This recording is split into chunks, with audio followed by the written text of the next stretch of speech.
Entrando agora na parte de juros, por exemplo, para começar a falar do mercado financeiro. Em 2020, no começo do ano, a Selic estava em 2%. A taxa Selic, para quem não sabe, é a taxa base da nossa economia. E a previsão pelo Boletim Focus, no final de 2021 estava em 2%. No final de 2020, eles estavam projetando qual seria a Selic no final de 2021. Eles projetaram que seria 3%, um aumento de 50%. E fechamos o ano com uma Selic em 9,25%. E esse ano, nós já temos aí quase como dado pelo Banco Central mais alguns aumentos que vão levar a Selic até um patamar de mais ou menos 11% e talvez até manter essa Selic num patamar mais alto por mais tempo. Diante dessa observação, vocês estão fazendo algum tipo de movimentação na carteira de vocês, levando isso em conta? Estão aplicando mais na parte de títulos públicos? Menos porque acha que não, agora é hora de comprar ações porque elas caíram de preço, fundos imobiliários? Como é que vocês encaram isso? E como é que acham que as pessoas devem encarar também? Legal. Assim, acho que a única coisa que mudou não foi em relação ao quais são os ativos que a gente compõe em carteira. Até porque a alta dos juros interfere diretamente no que a gente vê em renda variável, né? Então, no caso, você vê ativos que antes estavam numa bolsa que era negociada quase 130 mil pontos, agora de volta a 100 mil pontos. Então, você percebe, beleza. Estamos não Então, no churrasco dos 100 mil pontos já, né, cara? é verdade.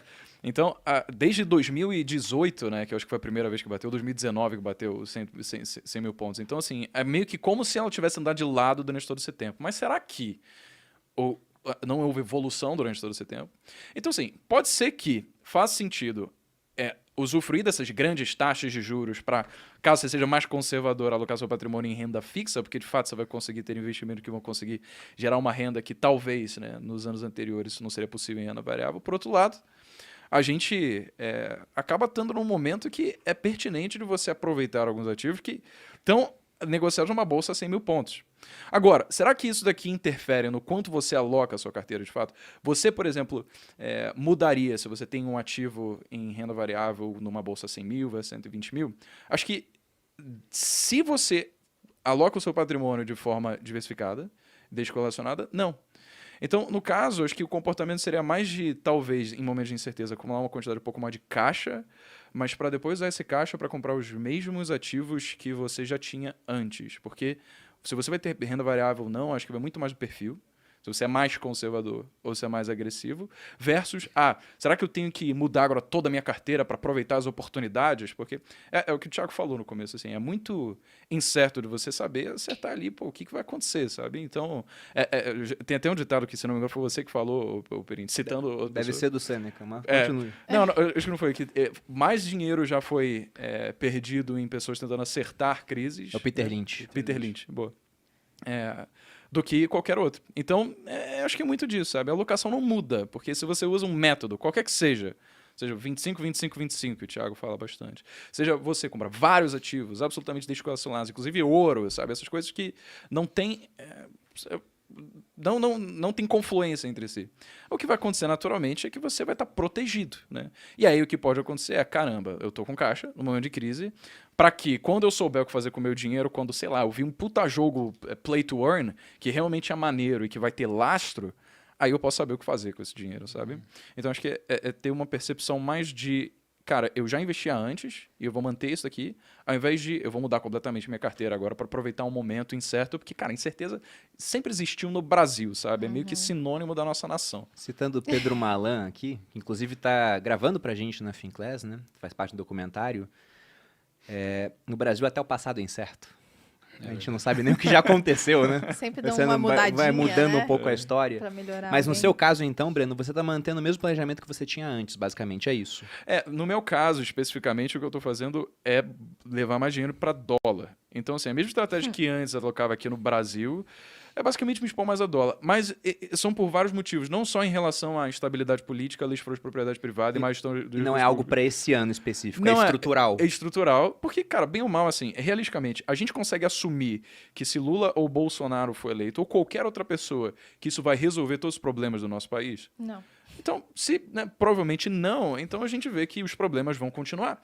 E os problemas vão continuar, a gente tem que pensar 20 anos para frente, e não só, tipo, em 2022. Então, qual que eu penso hoje já existem empresas, né, no mercado de capitais que permitem que você, por exemplo, tenha ativos dolarizados e você tem renda em dólar, mas você gasta em real. Então, putz, antes eu estava comprando ativos que me geram renda em real, por que não me gero renda em dólar e eu posso gastar isso para viver minha qualidade de vida sem pagar taxa, spread, IOF ou qualquer coisa, sabe? Então, eu estou mais olhando para isso, para formar essa reserva em dólar. Até porque quase tudo é dolarizado hoje em dia, né? Porque commodity é dólar, daí os combustíveis, dólar, tudo precisa de combustível para carregar de um lado para o outro. Então, vive em tudo dólar. é dólar, no E final das ainda, contas. com a alta de juros, olha que engraçado, assim, historicamente isso era associado a uma valorização do real frente ao dólar.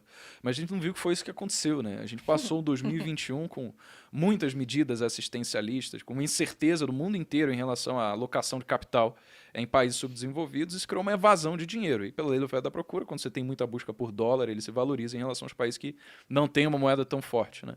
Então, mesmo com os juros tão altos, agora o capital ele não está olhando para o Brasil, porque agora os juros nos Estados Unidos estão altos também. Então, cuja oportunidade de você deixar seu dinheiro num país emergente é muito alto. Por que você não deixa, então, num país mais envolvido, que tem mais segurança e que tem uma moeda forte, sabe? Então, por isso que o dólar ele continua na sua movimentação de subida, mesmo apesar da gente estar quase 10% de juros aqui no Brasil.